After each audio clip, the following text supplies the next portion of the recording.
Als je wat verf wil hebben, nog pak het gewoon. Dan gaan we een beetje schilderen. Een beetje naar, zoals Ruud Wiersma, de schilder, hè? Kijk eens naar de schilderij. Allemaal primaire kleuren. Wat vind je van de stijl? Vind je het mooi? Ja. Mooie kleuren, hè? Het is allemaal zo vrolijk. Wat ga je nu straks schilderen? Wat heb je in je hoofd, Joeke? Wat doe je? Nee. Een smiley die zegt yo.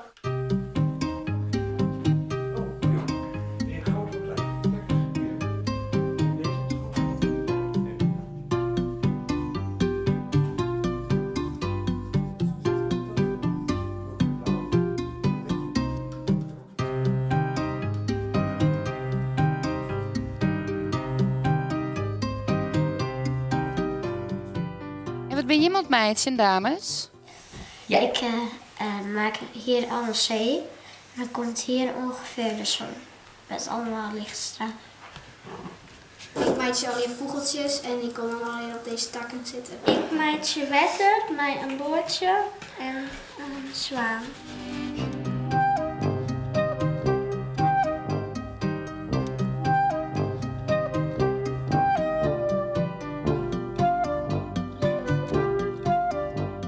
Hoe reageren bijen dat ze dit zeggen? Ja, een beetje verrast toch wel. En het lijkt heel bennenachtig eigenlijk. Ja, naïef of kinderlijk, hè?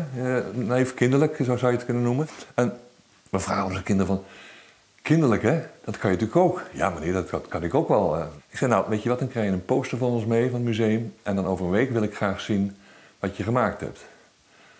Nou, dan valt het nog niet mee om in die stijl te schilderen, dat zo goed te schilderen als Ruud dat kan. Ietsje best je tevreden, hoor? Ja. Ja? Ja. Systematische broeken? Ja, misschien zet ik hem wel in de vensterbank of zo. Is het nou moeilijk om op zo'n potje te schilderen? Nee. Nee? Het is blauw. Yes, tetter. En achter kunnen de celluliet.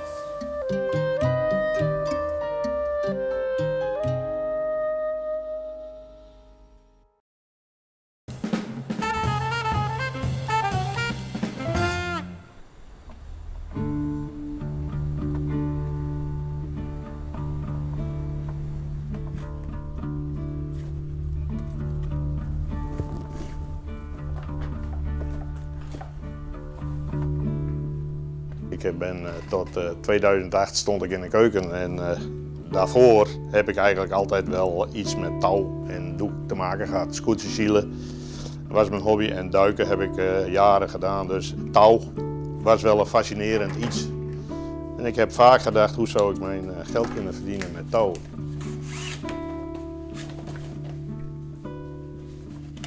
Ik leef nu van de wind, ja. Koken was ook leuk, maar dat hield op en dat was eigenlijk wel het juiste moment om eens wat anders te gaan doen. Ik was al vrijwillig molenaar, dat heb ik in 2008 heb ik mijn molenaarsdiploma gehaald op de Rad in Eilst. En ik had altijd wel iets met die zeilen. En dus door mijn switch, toen heb ik samen met mijn vrouw hebben we bedacht van we moeten iets met die zeilen gaan doen. En zo is het eigenlijk gekomen.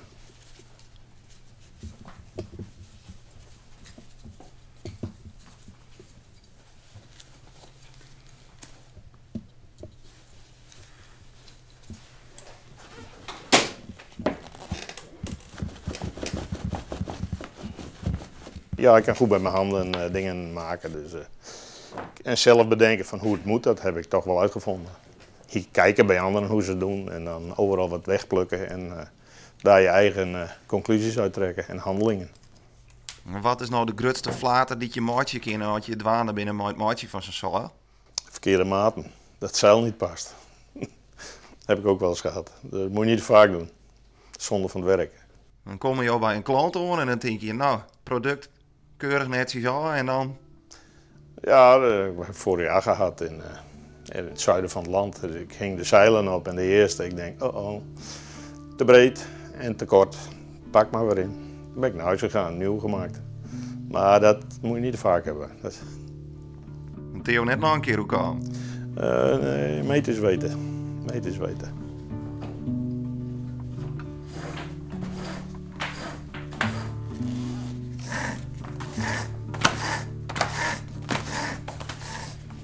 dat is super. Want waar je mee bezig bent, dat zijn allemaal nieuwe handelingen, nieuwe mensen. Dat geeft enorm veel energie.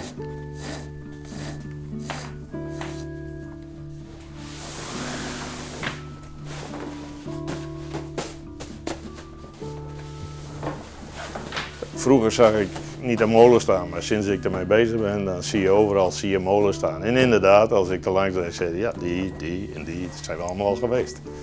Dus als ik het alleen van Friesland moest hebben, dan was ik eigenlijk al lang klaar. Maar zo is het niet, er staan nog heel veel in de wereld. Ik ken hem wel even terug, ja.